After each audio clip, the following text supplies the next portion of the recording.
we know that six-figure salary is important. I don't want somebody that try to escape care, for example, and maybe in that experience they were earning like 100K, but they had to do like 3 jobs. We can't deny that money is important. Now I want to replace that job, those 3 jobs, with at least one job that pays them at least 100K bare minimum. Many of our students go ahead to earn 150K, 160K. The upside is great. You apply to job and you can convince an employer you have skills and experience, you're going to get a job. Guaranteed. No need to be bullshitting. You're simply going to get a job. So you don't need to start from the scratch. Starting from the scratch is like playing in the mud, especially for people that have BSc, PhD, MSc already. Most of the people I work with, they're educated, immigrants. We've migrated. Why should I be going backward, applying to entry-level job because it's a new career path? That's the advice some people get. Let me play safe and do entry-level job, and this is a new industry. No, it's a problem of skills and experience. You simply are playing it safe because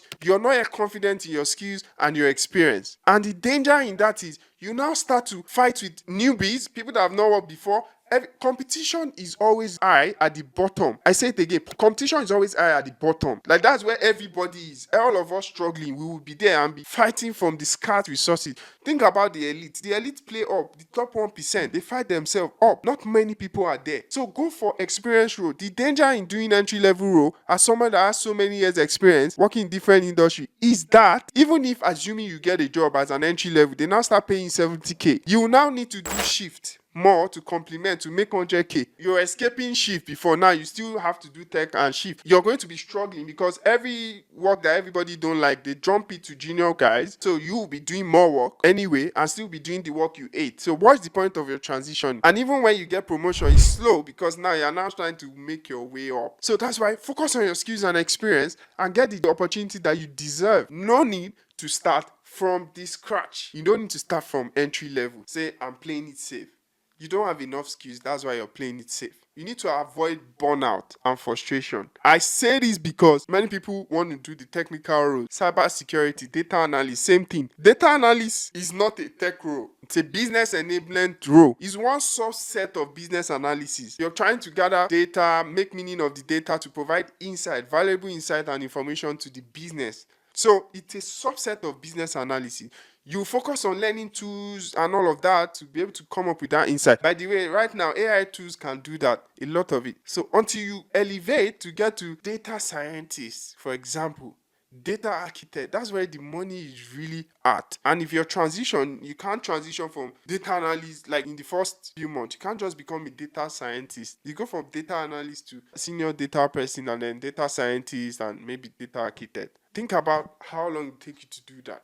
It's a more technical role. Unlike business analysis, which by the way is broad, you use part of the insight that data analysts provide. So you even have somebody, most times, that is a data analyst giving you that insight to make decisions. So why not just learn a broader skill? Business analysis focus on helping company move to be more efficient, more profitable, to solve problems, to enhance new system, to improve a process. You may need data to know what are the issues with this process. You go to a data analyst, they give you the data. So you learn a broader skill that you can transfer your already transferable skills from other industries and gain new experience in the technical roles, build technical proficiency in learning the core technical skills that you need, requirement gathering, writing requirement, facilitating meetings, mapping flows, writing stories, testing, all of those kind of things, and then you shine. You may even be able to solve a lot of problems well, because imagine you're a nurse or a doctor or somebody, a healthcare professional, you know about that industry. You will be able to solve problems in that industry because you already have domain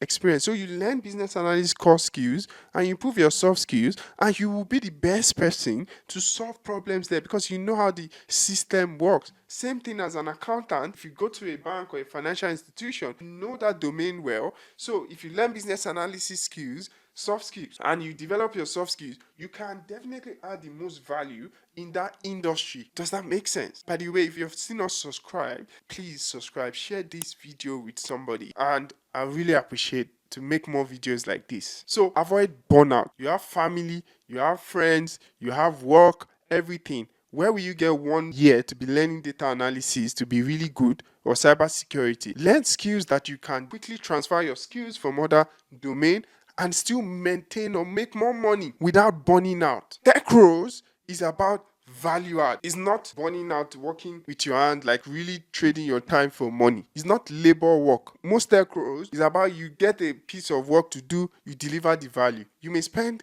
20 minutes sometimes and you deliver the value if you're very skilled. That is it. You need to live your life in a way that you're leading by value. Somebody writes a book, a very good book, once. For example, this book, I love it. Psychology of Money. If you've not already read it, Morgan wrote it once. Put all the love in his heart, all his knowledge here once. You know how many he has sold? One of the best and most original finance book in years. Wall Street Journal bestseller. Millions of copies sold. You know how much he has made, but he did the work once. That is leading by value. If you're doing a job that you have to do is repetitive, is time consuming, there's no leverage there, then it is not something that is sustainable for you. I can create this video, create it once, and so many people will watch over and over again for many years. Hopefully, I hope it's still going to be relevant. And maybe my channel grows and I do another one, my channel, and now I have so much audience and I'm making money from the video.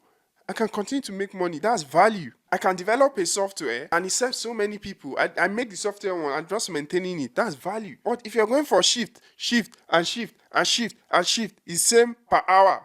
It's like you're not so different from somebody digging the floor, doing hard labor, if you think about it, because there's no leverage in there. You need to lead by value. That's the biggest act. And I want more Africans to understand this concept. Right? There's a stereotype. It is hard. And that's why I'm so passionate about making sure that Africans thrive and succeed. It's so hard. Even when you're trying or struggling, in every room you get to, you must prove beyond reasonable doubt that you deserve a room there. I recently bought a nice car that we love, myself and my wife. We've planned for this. We've saved. We've really planned for this car. And it's an electric car, Tesla. The other day, on the 1st of January, I wanted to go watch a tennis match, so I drove rather than use the train. I got to very close to the stadium and there was traffic control. And I was like, okay, can you direct me to the parking? Because there was a detour on the road. The man was like, well, are you trying to pick somebody up? Insinuating that I'm an Uber driver. I respectfully answered, no, I'm just trying to park. Many instances, when I come out of the car, people look like, oh, almost like the stare of, oh, is he just a driver or does he own that car? I never thought that was a thing. When I go for a networking event, you would almost always be part of the minority, which is fine. But sometimes the stare is like, are you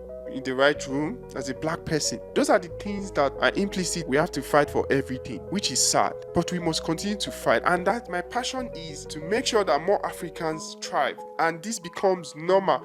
When you go, for example, the Chinese, they have the most money. Like in this country, Australia, I think it's the same with Canada, UK. They have so much money. You almost not find them doing menial jobs. I'm not saying they are not. None of them are doing that, but you will not. They are thriving. Is it cars? They drive the best cars, paid in cash, house. They have the companies, businesses. They have so many things. So when a Chinese rock up somewhere, they will not say, oh, are you the Uber driver? We need to position ourselves more. So I'm talking about this from a place where I want more Africans to thrive and prosper. It is my joy for more Africans to thrive and prosper in their lives.